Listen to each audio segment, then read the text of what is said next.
দীর্ঘদিন যাবৎ মুসলমানদের শত্রুরা, ইসলামের শত্রুরা এই বিষয়গুলোর পিছনে কাজ করে গেছে এবং দীর্ঘমেয়াদী পরিকল্পনার ভিত্তিতে তারা ধীরে ধীরে কাজ করতে করতে করতে করতে একটা সময় সফলতার মুখ দেখেছে। তার সবচেয়ে জ্বলন্ত বাস্তব উদাহরণ যেটা আমরা আমাদের চোখের সামনে দেখছি সেটা হচ্ছে ফিলিস্তিন। যে ফিলিস্তিনে তারা যেভাবে দীর্ঘমেয়াদী পরিকল্পনা করে সামনে এগিয়েছে, মুসলমানেরা সেইভাবে সজাগ হতে পারেনি। মুসলমানেরা সেইভাবে সজাগ হয়ে ব্যবস্থা না নেওয়ার কারণে তাৎক্ষণিক প্রতিক্রিয়া জানিয়েছে আর তারা তাদের পরিকল্পনা বাস্তবায়ন করতে থেকেছে। যেটা আমাদের শ্রদ্ধেয় ভাই আব্দুল হাই সাইফুল্লাহ উল্লেখ করলেন, সেটার সাথে আমি আরেকটি কথা যুক্ত করি, যেটাকে ইংরেজিতে বলে রিয়্যাক্ট করা। যে মুসলমানেরা অভ্যস্ত হয়ে গেছে রিয়্যাক্ট করতে, যে কিছু ঘটলে তবে আমরা প্রতিবাদ জানাবো, এটা হচ্ছে রিয়্যাক্ট। আর আরেকটা হচ্ছে না, কিছু ঘটতে পারে তার পূর্বেই আমি প্রস্তুতি নিয়ে রাখবো যেন না ঘটে।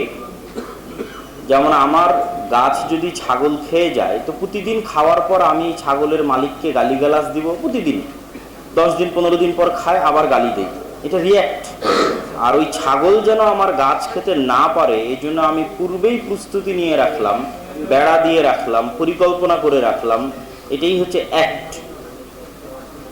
তো আমাদের যেটা সবচেয়ে বড় সমস্যা হয়ে দাঁড়িয়েছে, যে আজকে যে শিক্ষা ব্যবস্থা নিয়ে আমরা কথা বলছি, শিক্ষা ব্যবস্থা ভারতের শিক্ষা ব্যবস্থা নয়, চীনের শিক্ষা ব্যবস্থা নয়, আমেরিকার শিক্ষা ব্যবস্থা নয়, বাংলাদেশের শিক্ষা ব্যবস্থা।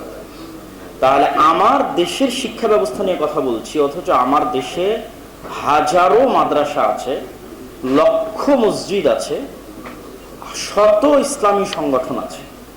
এত ইসলামী সংগঠন, এত হাজার হাজার মাদ্রাসা, এত লক্ষ লক্ষ মসজিদ থাকার পরও আমরা কোনো টেকসই দীর্ঘমেয়াদী পদক্ষেপ হাতে নিতে পারিনি দেখেই কখন এই ধরনের পাঠ্যপুস্তক বাস্তবায়ন হয়ে গেল আমরা আগে জানতে পারলাম না। হওয়ার পর আমরা প্রতিবাদ করতে নামলাম। আমাদেরকে এই ব্যর্থতা কিন্তু আগে স্বীকার করতে হবে।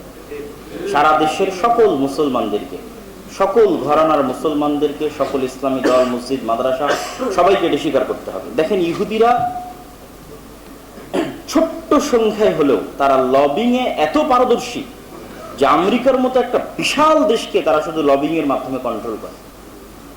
এবং আপনারা যদি মনে করেন যে যে আমেরিকা ইসরায়েলকে সহযোগিতা করছে মুসলমানদের বিরুদ্ধে গিয়ে শত্রুতা করার কারণে, তাহলে এটা যতটুকু তার চেয়ে বেশি আছে যে ইসরায়েল তাদেরকে এমন ভাবে খাইয়েছে যে তারা মাজলুম। মানে ইসরায়েল এমন ভাবে বিশ্ববাসীর কাছে তুলে ধরেছে ইহুদিরা যে আমরা মাজলুম, আমাদেরকে হলোকস্টে হিটলার যেই পরিমাণ অত্যাচার করেছে, আমাদের তোমাদের একটা জমি দেওয়া দরকার, একটা থাকার জায়গা করা দরকার, আমরা খেতে পাই না, আমাদের বাড়ি নাই, ঘর নাই। এমন ভাবে তারা লবিং করে যে আমাদের বিরোধিতাই যতটা না সহযোগিতা, ওদেরকে মাজলুম মনে করে সহযোগিতা তার চেয়ে বেশি করে।